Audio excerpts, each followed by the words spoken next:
đã láng một lại rồi tôi như đã tự đây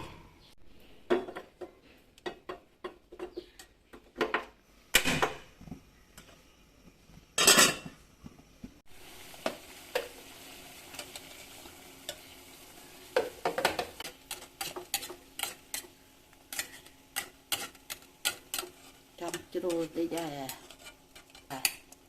không ai khó ha tiết ra cái nhau mà trái ở đâu biết cái đào mà còn nào hay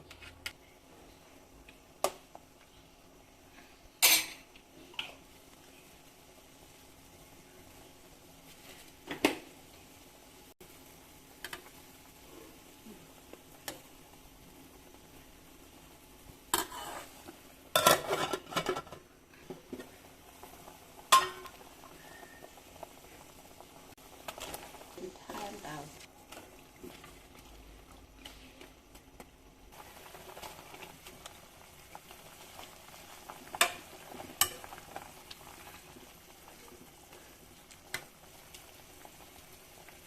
à